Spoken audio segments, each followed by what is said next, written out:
嗰陣時都好排嘅。When the lion came to Earth or came to our world, it was actually very naughty.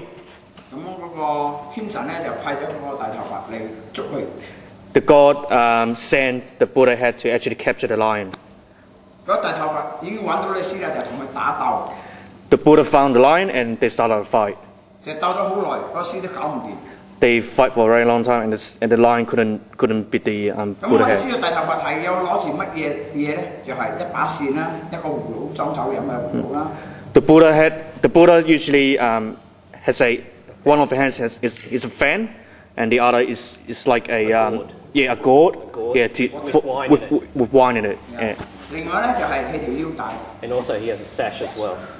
所以記得第日將來你哋有機會表演大頭佛咧，無論你嘅 uniform 係咩顏色都好，你嘅大頭佛嘅腰帶一定係綁紅色嘅。It doesn't matter when you actually go out to a lion dance, and it doesn't matter what uniform, what colour uniform the Dai Tao Fut has. The Dai Tao Fut always must have a red sash on. 因為呢個故事咧就講大頭佛同獅子打咗好耐之後咧，都冇辦法搞掂呢個獅子，佢咁樣去嬲佢哋咧，拆咗腰帶嘅，睇個獅子一嚟咧就綁住佢啦。點知一綁咧，個獅子就哇好驚，又好聽話。When the fight was occurring between the Dai Tao Fut, the Buddha, and the lion, there was it was a bit of a standoff between the two. So what the Buddha did, he took off his sash and tied the lion up to control it, and the lion was actually quite intimidated and scared by this. 咁咧，大頭佛就捆住個獅咧，就帶個獅去佛堂入邊，又同佢祝福，咁樣以後個獅咧就變得好噶啦。The Buddha took the lion to the temple and they prayed to the gods, and the lion became very well behaved from then on. 雖然呢個係一個故事，雖然呢個係一個舞獅表演嘅故事。So this is one of the lion dance traditions, at least anyway. 但係咧，我哋都唔鼓勵人哋迷信啊，或者係好追呢個問題。He doesn't encourage anyone to focus on that factor 100%. 但係我哋係在呢個藝術呢個運動去表演嘅時候咧，我哋尊重佢原來嘅味道。You must respect its origin, where the origin is, and you must treat it with respect. OK， 所以大家明白點解大頭佛一定綁紅腰帶？點解我哋舞獅又綁紅布？當然啦，綁紅布對我哋華人嚟講係一個祝福嚟嘅。Now we understand why there's a red ribbon on the lion's horn, and also red is a very lucky color for Chinese. And why the Buddha also has a red sash. Yeah, that's right. Yes. 呢個係一個祝福。而家我哋向唔去講宗教嗰方面去諗咧，我哋諗係一個祝福。Yeah, we use it not from a religion standpoint, but as a way to say wishes and grace. There's a question there. 有個問題啊？點樣打大頭佛喎？ Did you say how do you play the Buddha head？ 點樣打大頭？點樣演個大頭佛喎？問你。即係大頭佛點樣舞？係啊，冇問題。大頭佛點樣舞？基本上咧，舞獅舞大頭佛都係一個突破去舞法嘅，就係所以講唔係正常嘅舞法。嗱，舞獅都唔係獅子都唔係咁嘅樣噶啦，係我哋人係突破去舞嘅。Use your imagination. and it's not a standard way when you have someone walking along the street. You walk in a very large pace and be very. 舞起大頭佛咧，大頭佛嘅動作咧都會比較粗大啲嘅。Big actions. You walk with big actions. Exaggerated, yeah. 咁樣有啲嘢咧都係好正，同人嘅動作咧係比較正確理論嘅。比咁講，你冇可能係咁樣行路。You don't normally walk like that. 所以大頭佛基本上咧就左同右係配搭嘅。This is how a Dai Tao Fut walks.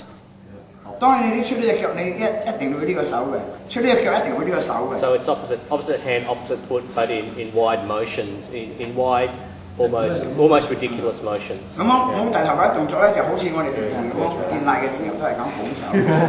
That's how you bow. 即係同你行禮咧，佢都係立住個大頭佛嘅時候，一去到嗰度。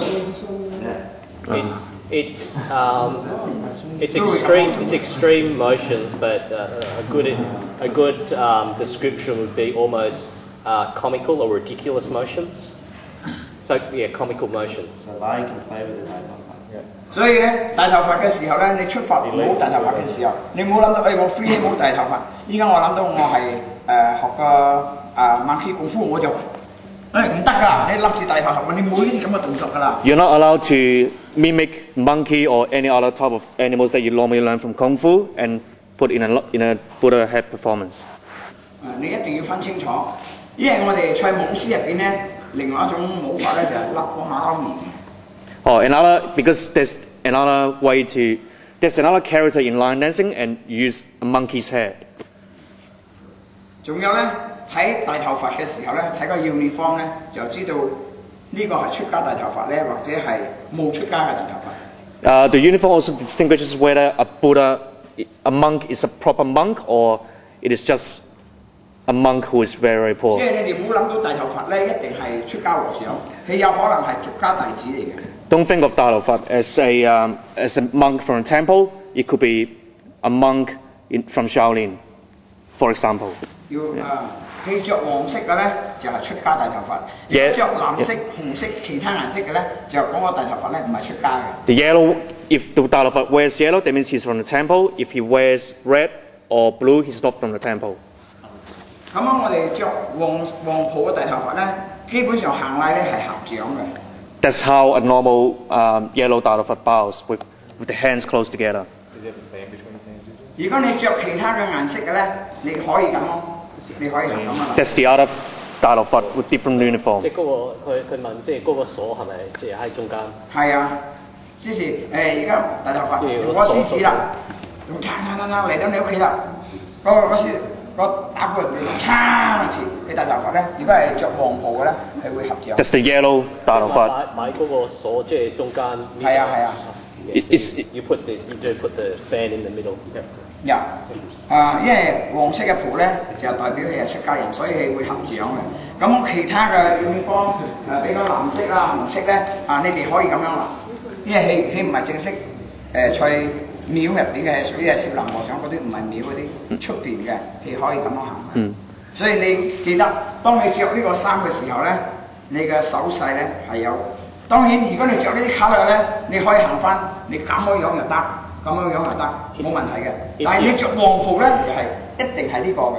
The color yellow is the traditional yellow for the Shaolin temple monks, and if you bow with the yellow shirt on, then your hands must be in such a position. But if you wear any other color, when you bow, you must use You can even do a kung fu bow. You can do your. You can do any bow you like. Yeah, you can do any bow you like. Yeah. But in the yellow one is quite a sacred one, and you must use because it's from representing the Shaolin temple, so you must use this one. 無論你乜嘢uniform 都好，腰帶一定係紅色。It doesn't matter. Once again, it doesn't matter what color uniform you actually wear. You still must wear a red sash. 咁我對大頭佛嘅認識，大家有咩要問啊？ Is there any other questions about the Buddha itself? 如果冇咧，我哋叫阿秋實嚟表演嗰個裝。你打完㗎啦，即係雷探中半下直上實登山下平都。